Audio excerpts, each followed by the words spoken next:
Hey there everyone, welcome back to another Trend Ground video. I'm Yaken here for the Experience It series, and as you may know from the title, yes, this is the Galaxy A52 here. So Samsung has been marketing this device as a awesome device, but is it really an awesome device? We are going to find it out. So before we are going to start, if you're still new to the YouTube channel here, please go ahead and hit the subscribe button first, hit the notification bell, give a thumbs up like to the video as well if you like it, and drop some comments after you have watched it. So now let's start the video about experiencing it on this Samsung Galaxy A52. We are heading to the design of the phone first. This time you can see the back design of the Galaxy A52 actually does have a striking resemblance like the Galaxy S21 series, and I think Samsung actually pulled off awesomely well here. And the back plastic cover on the A52 has an awesome matte finishing that helps reduce fingerprint smudges, and you won't be easily slipping off while holding this phone, or maybe just putting this device on a table or a couch. The phone is also designed with IP67, dust and water resistant as well. So on the right side of the phone, you have the volume control buttons, the power button. On the right side, there's practically nothing much. On the top, you have the SIM card tray slot here, and lastly, the bottom here, you have the 3.5mm jack, USB Type-C port here, and a bottom firing speaker. So for the display, it's actually using a 6.5-inch screen with a punch hole card, but the front camera actually has a chrome ring onto it. I don't particularly like the front camera having that chrome ring, but again, that is some people might like it, some people might not like it. In my opinion, I don't really like it, but hey, it's there, so depends on your taste. Overall, the phone has the design to suit younger audience who wants a balanced design because it has 4 colors to choose from. On the performance department of the Galaxy A52, my review unit here is rocking the Snapdragon 782G with 8GB of RAM. This awesome chip is still good for daily tasks and gaming without any ease. For gamers, the A52 definitely can offer good gaming experience, but don't expect to max out the graphic settings on demanding title like Genshin Impact if you want to have a smooth gaming experience.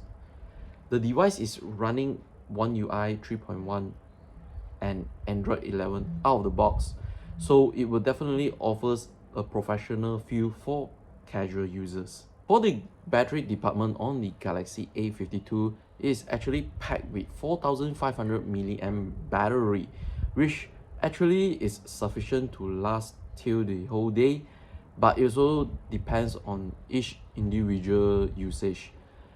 The phone also includes a 15-watt charger inside the box, but actually the device can support up to 25-watt fast charging capability, but you need to purchase that 25-watt fast charging adapter in order to fully utilize the 25-watt fast charging speeds. Over to the display now. The 6.5 inches display is actually using a Super AMOLED panel. The Super AMOLED panel here really offers a great viewing experience for users that love to binge watch videos or always gaming on the go.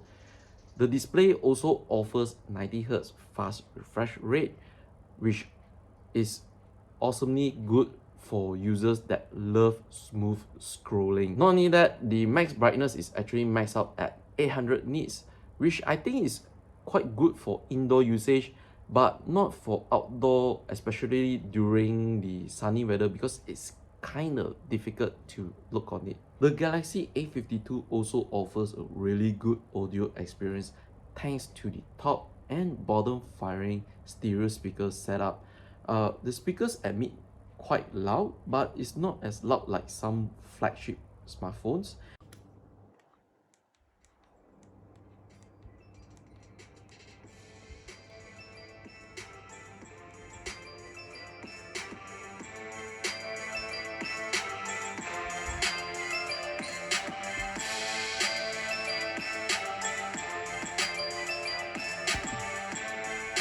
It still does a very good job for immersive audio experience, but if you want to take it to the next level, you can always use the 3.5mm headphone jack here with Dolby Audio to enhance your audio experience. One of the main highlights of the Galaxy A52 is the awesome cameras. Samsung has elected to put a quad camera setup on the rear, which features a 64 megapixel main camera with OIS, a 12 megapixel ultra wide camera, a 5 megapixel macro camera, and a 5 megapixel depth sensor. For selfies, the A52 uses a 32 megapixel front camera. Let's start off first with the photography on the Galaxy A52 first. The main camera actually does a really good job in capturing awesome shots in broad daylight and also low light conditions as well. The 64 megapixel main camera really captures a lot of light in, making it one of the best mid-range smartphone for low light photography.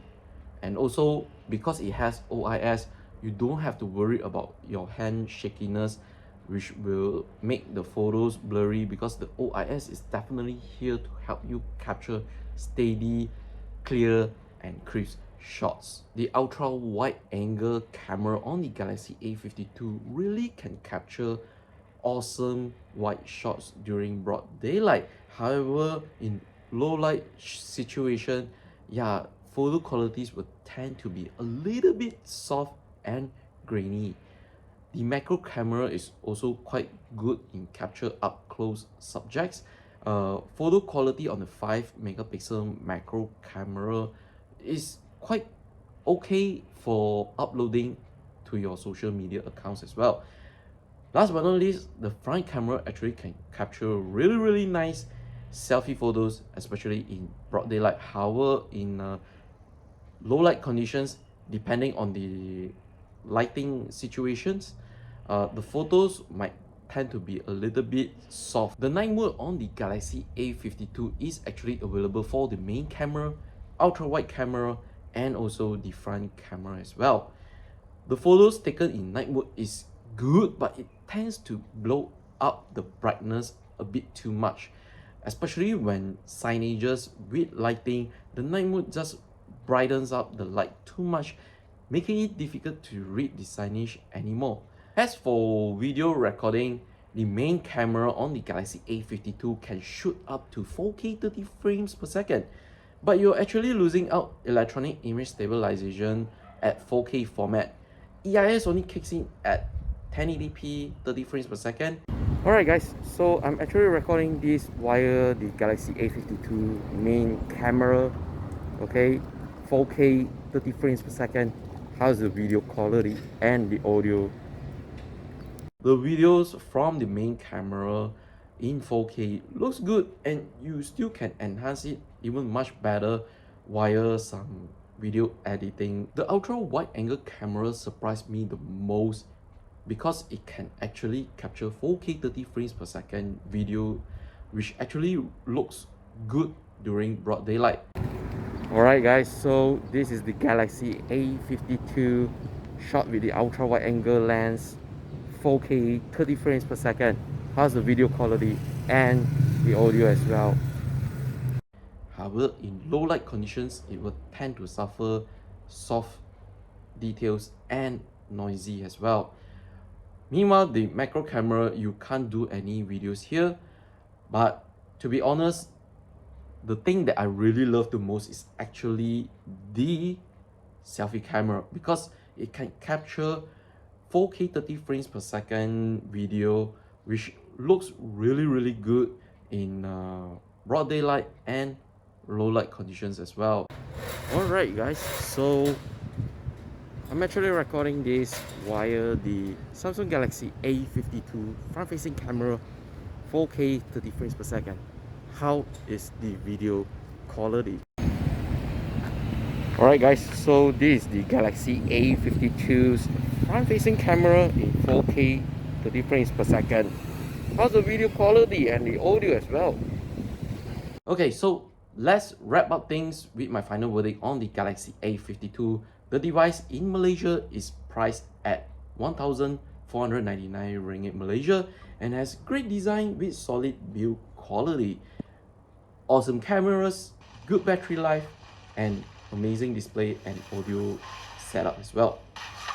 I will give a solid 7.5 out of 10 on the Galaxy A52 because it packs serious awesome features despite being a mid-range smartphone.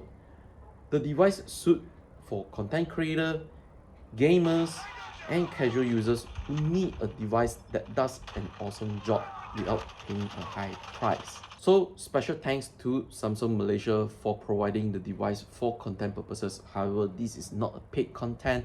There's no input or final approval is needed from Samsung. All the comments on the Galaxy A52 is based on 2 weeks of using this device. The review may vary upon on different software updates. And that's all for the video. Hope you guys stay safe. I will be back with the next content.